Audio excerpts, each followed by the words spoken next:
botoneras estaban vacías, el queso intacto, la única esperanza que era el menos hubiera bebido el agua envenenada, y la pobre Julia empezó a probar diariamente nuevos venenos, y tenía que comprarlos en sitios diferentes donde no la conocieran, pues en lugares a donde había ido varias veces, comenzaban a verla con miradas maliciosas. Como sospecha algo terrible, su situación era desesperada. Cada día se esforzaba minuciosamente de manera notable. Había perdido la alegría habitual, tranquilidad, que siempre había estado nerviosa.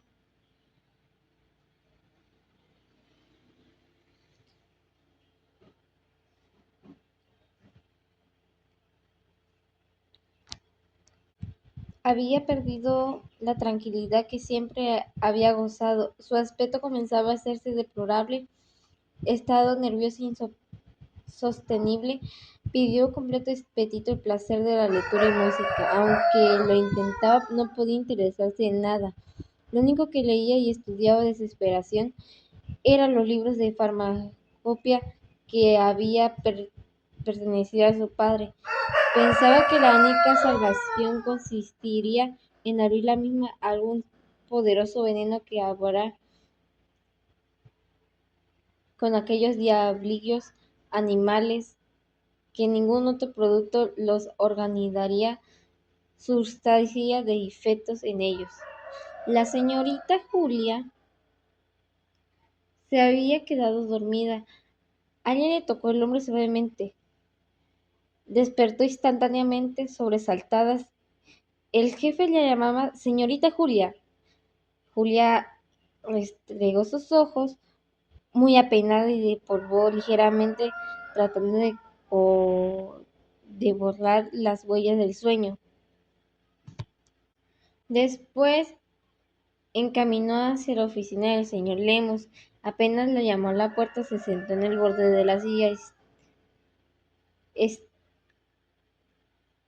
Estirada y tensa, el señor Lemos comenzó a decir que siempre había estado contento con el trabajo de Julia, en eficiente y satisfactorio. Pero algún tiempo acá, fechas de las cosas que había cambiado, estaba muy preocupado por ella, que lo que había pasado bastante antes de decir y hablar con ella. Aseguraba que su parte no había prestado atención a ciertos rumores. Esto último dijo bajando la vista. Julia había enrojecido por completo y se afanció de la silla para caer en su corazón un golpe sordamente. No supo cómo salió aquel privado, ni alcanzó a decir algo a su defensa. Cuando llegó al escritorio, sintió sobre ella la mirada de todos en la oficina. Afortunadamente, el señor Lemos, el señor de la luna, no estaba en ese momento. Julia no hubiera podido soportar a semejante humillación. Las hermanas dijeron que cuanta bien pronto que algo de muy grave sucedía con Julia. Al principio aseguraban que no tenía nada grave. Sucedió que Julia al principio aseguraba que no tenía nada, pero en medio de las cosas empeoraba, y que Julia fue perdiendo la estabilidad. Tuvo que confesarles que la tragedia trataba de inútilmente calmarla, a- y a prometer ayudarla. En todo justo con sus maridos, revisaron la casa varias veces sin encontrar nada, cual dejó muy desconcertadas. Aumentaron entonces sus cuidados y atenciones hacia las pobres hermanas. Poco después decidieron que Julia necesitaba un buen descanso y debía solicitar cuanta antes un permiso de trabajo. Julia también se daba cuenta que estaba muy cansada y que le hacía falta reponerse, pero veía la gran tristeza que sus hermanas dudaban también del, que del único real motivo que tenía sumida aquel estado. Se sentía absorbada por ellas hasta por los detalles más insignificantes, y ni decir en la oficina donde conducta llevaba a sus compañeros a pensar motivos humillantes y vergonzosos, incomprensibles y bajezas que era capaz de la mayoría de la gente había destrozado al deprimido por completo. Recordaba constantemente aquella conversación con el señor Lemus. Entonces las lágrimas rodaban por sus mejillas, sollozando, subiendo su garganta. La señora Julia, la señorita Julia, estaba encariñada con sus trabajos y no obstante la serie de humillaciones y calumnias que últimamente, hacia la fecha, tenía que sufrir. Llevaba 15 años en aquella oficina, siempre había pensado en trabajar allí hasta el último día que pudiera hacerlo, a menos que se le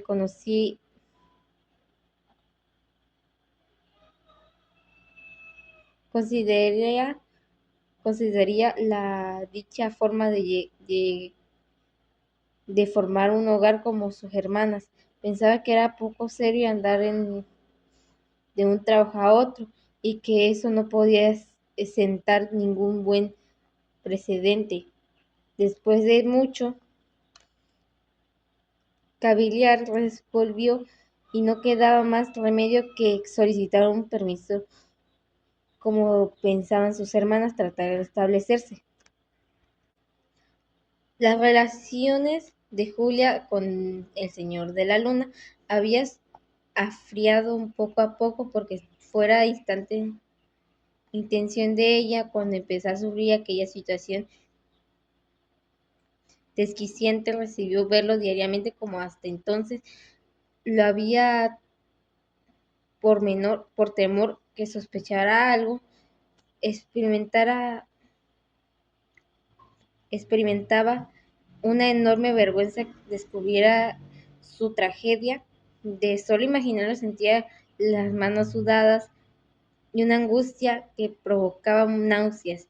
Después de ya no era solo el temor, sino Julia no tenía tiempo para otra cosa que no fuera preparar venenos. Había improvisado un pequeñísimo laboratorio utilizando algunas cosas que se le había encontrado.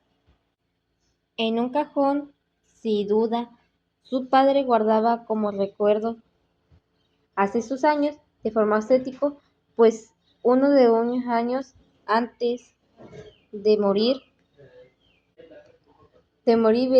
vendió, vendió la farmacia que solo se dedicaba a atender unos cuantos enfermos. En ese laboratorio Julia pasaba todos sus ratos libres en algunas horas de la noche mezclando sustancias extrañas que la mayoría de las veces producían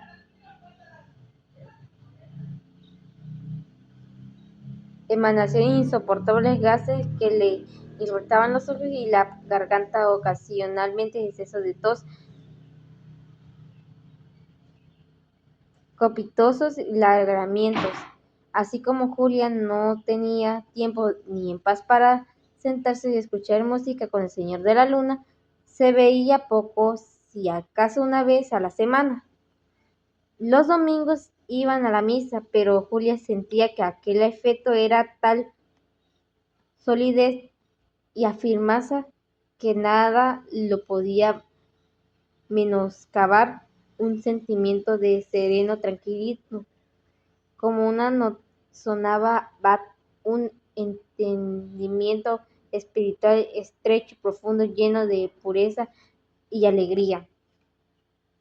Así había definido Julia el señor de la luna, pensaba igual que Julia respecto a la nobleza de sus relaciones tan raras y difíciles de encontrar en un mundo enloquecido y lleno de perversión, aquel desenfrenado donde ya nadie tenía tiempo para pensar su alma ni una salvación, donde los hogares cristianos cada vez eran muy escasos, y daba las gracias diariamente porque aquella bella Dávila le había otorgado. Tal vez él no merecía, pero Carlos de la Luna era un hombre en extremo piadoso, hijos y hermanos, ejemplar, contador, honorable y muy competente, pertenecía a un gran orgullo y orden de caballerosos de Colón, cuya mesa directiva formaba parte. Ya había algunos años debería haberse casado, pero él, responsable y extremo, había querido esperar tener consistencia moral, necesitaba así como cierta tranquilidad económica, permitía sostener un hogar como todo lo necesario y seguía ayudando a sus ancianos padres que había conocido a Julia desde tiempo atrás. Después tuvo la suerte de trabajar en la misma oficina, cual facilitó la iniciación a aquella amistad que a poco fue transformando en un hondo afecto. A última fecha, el señor de la Luna hallaba muy preocupado, confusa a Julia. Había cambiado notablemente y sospechaba algo muy grave había ocurrirle y se mostraba reversable, evitaba hablarle sola, empezó a sufrir silencio aquel repentino extraño cambio. De Julia esperaba un día abriera su corazón, aclarara todo, pero Julia cada día alejaba más y el señor de la Luna empezó a notar en la oficina.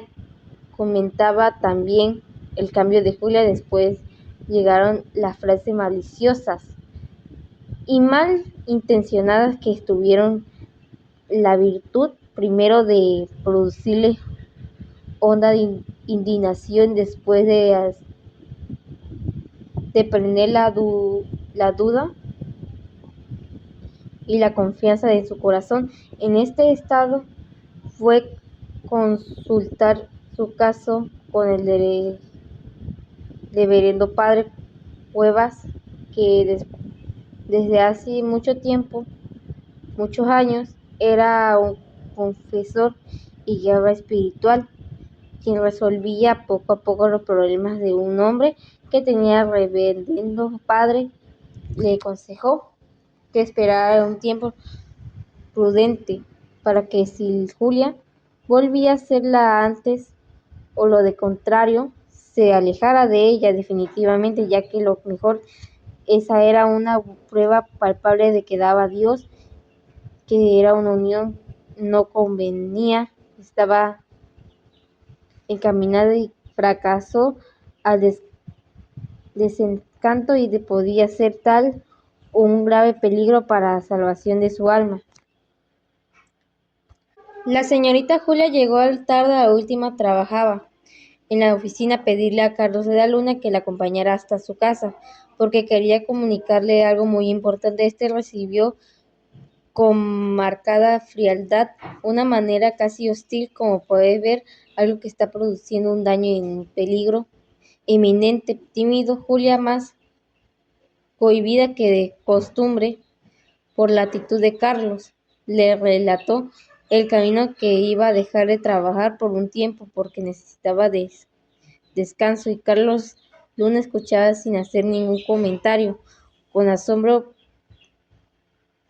El paraguas negro y su habitual traje oscuro, que tenía siempre un aire de grande, taciturno, que ese día estaba muy acentuado. Julia invitó a pasar mientras hacía un café. Experimentaba con una gran bienestar una sola presencia de un señor de la Luna. Producía confianza y tranquilidad, y reprochó entonces haberlo visto tan poco durante este último tiempo. Se reprochó también no haber tenido un valor de confiarle su tragedia.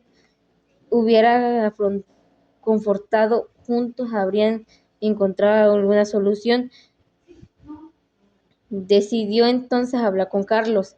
Los dos habían con el café en silencio, y pronto Julia dijo: Carlos, ya quisiera decirle. Diga, Julia. ¿No quisiera oír algo de música? Como usted guste. Julia se levantó a poner unos discos. Profundamente contrario consigo misma, no se había atrevido, si no atrevería nunca.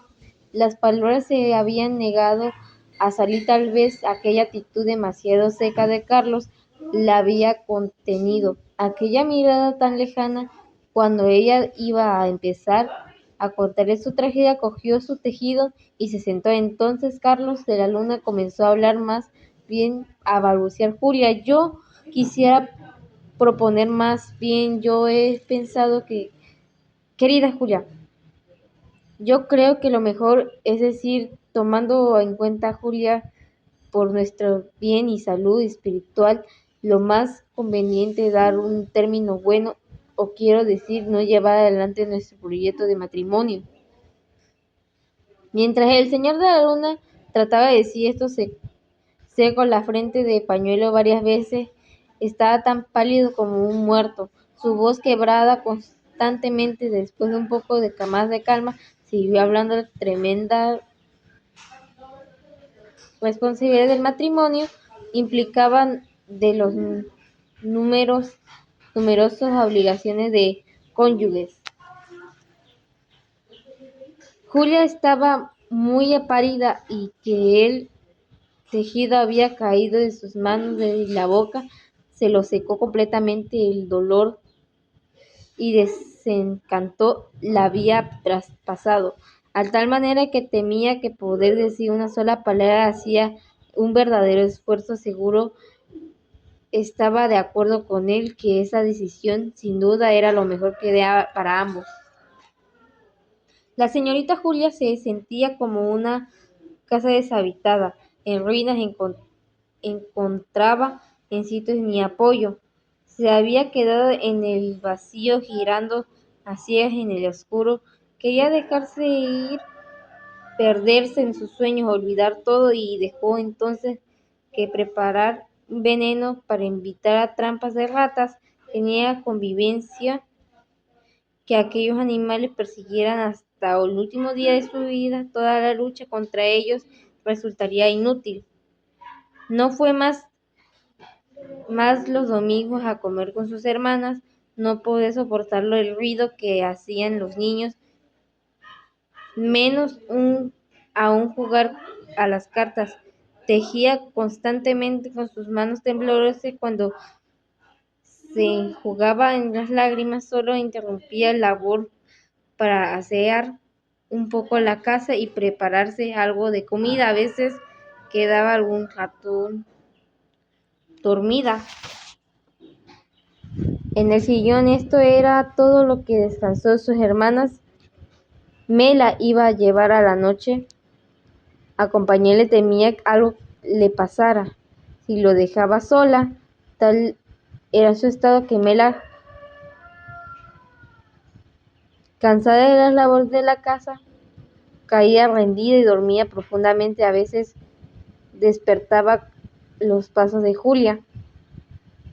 Venía por toda la casa buscando las ratas, aquellas ratas infernales que no la dejaban dormir. Julia tenía los ojos cerrados, pero estaba despierta y escuchaba los ruidos en la estancia de la escalera, aquellas carreras, saltos, revolones. Después, allí en su cuarto, llegaba hasta su cama. Dejaba la cama, abrió los ojos, se incorporó algo con claridad. Preguntaba por las viejas persianas de madera. Escuchó todo, una estampida, una huida rápida. Distinguió algunas sombras alargadas. Alcanzó a ver unos ojillos muy redondos, muy rojos, brillantes. Encendió la luz, saltó de la cama. Ahora sí los encuentro. Después de un rato inútil búsqueda, volvió a su cama tiriteando de frío y lloró sordamente. Se meciaba en el cabello por desesperación y se clavaba las uñas en las palmas de las manos. produciendo un daño que ella no sentía. Aquella mañana la señorita Julia se levantó haciendo un gran esfuerzo, dio algunos pasos tambaleando, detuvo en unos minutos enfrente del espejo para componerse el cabello, y el rostro que vio reflejado no podía ser más desastroso. Abrió su closet para buscar algo para ponerse. Ahí estaba Julia aprendiendo. Se precipitó sobre ella. La, la presionó furiosamente. Por fin las había descubierto. Las malditas eran ellas, con los ojillos rojos brillantes. Eran ellas las que no dejaban dormir, matando poco a poco, pero había descubierto, ahora estaban a mi merced, y no volverán a correr por las noches ni a hacer un ruido. Estaba salvando, volvería a dormir, volvería a ser feliz, y tenía fuertemente cogidas de las señaras a todo mundo, los oficinas, a Carlos de la Luna, a sus hermanas, a todos olvidarían todas las malditas que daños tan desagradables habían hecho, pero allí estaban sus manos, reía a carcajadas, apretaba más y más, caminaba de un lado a otro en el cuarto, tan feliz de haber descubierto, ya había perdido toda esperanza, reía estrepitosamente, ahora estaba a su poder, ya no habría daño, nunca más hablaría con... Y reía, lloraba a gusto, emocionada, gritaba, qué suerte haberlas descubierto, qué suerte, risa, tan llanto, gritos, carcajadas, aquellos ojillos rojos brillantes, gritaba y gritaba. Cuando me llegó, restregándose los ojos, botonándose, encontró a Julia apretando furiosamente su hermosa, su hermosa estola de Marta Sebellinas.